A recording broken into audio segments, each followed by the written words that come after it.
Troisième, séquence numéro 32, calcul réfléchi. Premier, il faut déterminer le PPCM de deux nombres. Pour ce faire, je vais décomposer ces deux nombres en produits de facteurs premiers. Premier nombre, 315. 315, comme ça se termine par un 5, c'est un multiple de 5, c'est un table de 5. En l'occurrence, c'est 5 fois 63. 5, c'est déjà premier, et 63, c'est 7 fois 9. Et donc ça fait 7 fois 9. Et donc 315, c'est déjà fini. C'est 5 fois 7 fois 9. Quasiment fini, parce que 9, c'est pas premier. Donc 9, c'est 3 au carré. Et donc 315, c'est 3 au carré, fois 5, fois 7. Voilà, j'ai décomposé 315 en produit de facteur premier. Je change de couleur, et je vais faire la même chose avec 735. Comme le chiffre d'unité c'est un 5, c'est un multiple de 5. En l'occurrence, c'est 5 fois 147. 147, la somme des chiffres, 7 plus 1, 8, plus 4, 12. La somme des chiffres est 12, donc c'est un multiple de 3. Et ça fait 3 fois 49. Et 49, c'est 7 fois 7. Et donc ça fait 3 fois 5 fois 7 au carré. Donc j'ai décomposé 735 en produit de facteurs premiers. Donc je réécris en dessous les deux.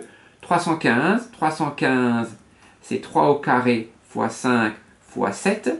Et 735, c'est 3 fois 5 fois 7 au carré. Pour déterminer le PPCM, on va mettre à niveau. Ici, j'ai un 7 au carré, ici, j'ai qu'un seul 7. Et donc, je vais multiplier ici par 7.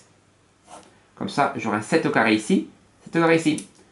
Les 5, c'est bon. J'ai 5 ici et 5 ici. Par contre, j'ai un 3 au carré ici et qu'un seul 3 ici. Donc, je vais multiplier par 3 ici.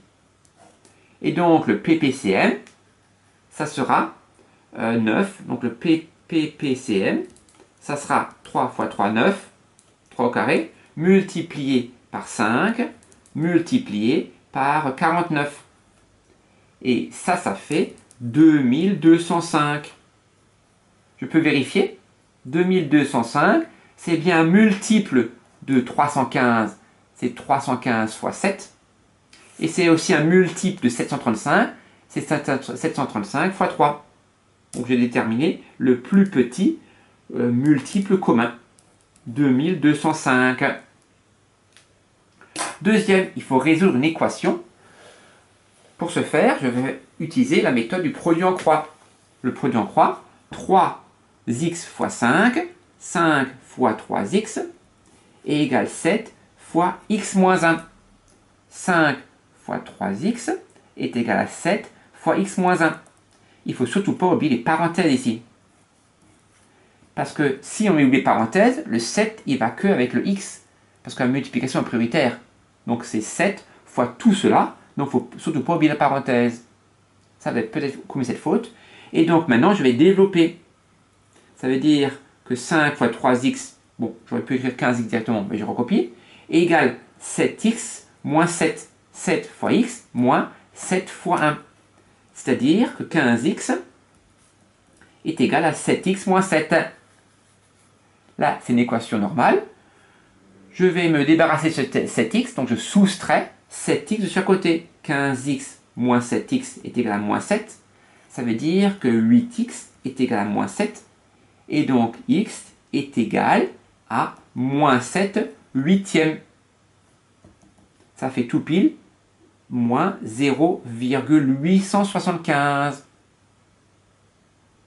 Voilà. Je peux vérifier si j'ai envie.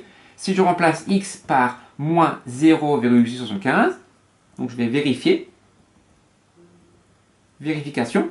Je prends ma calculatrice et je remplace x par le nombre. Donc premier, 5 divisé par, entre parenthèses, moins 0,75 moins 1.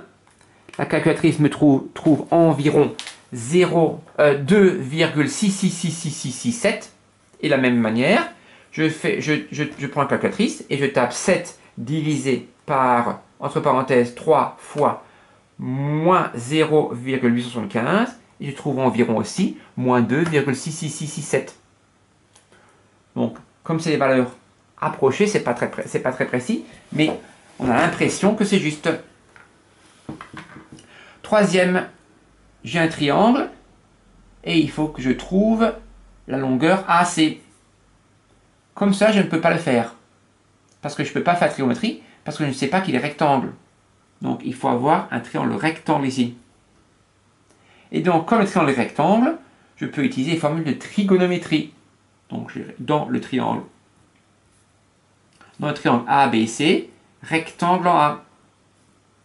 S'il n'est pas rectangle, je ne peux pas le faire. Donc, c'est pour ça qu'avant, j'avais oublié le codage d'angle droit. Donc, je ne pouvais pas faire.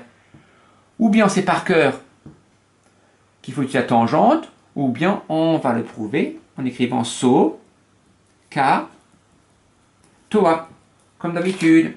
Donc je connais l'angle ici de 30 degrés.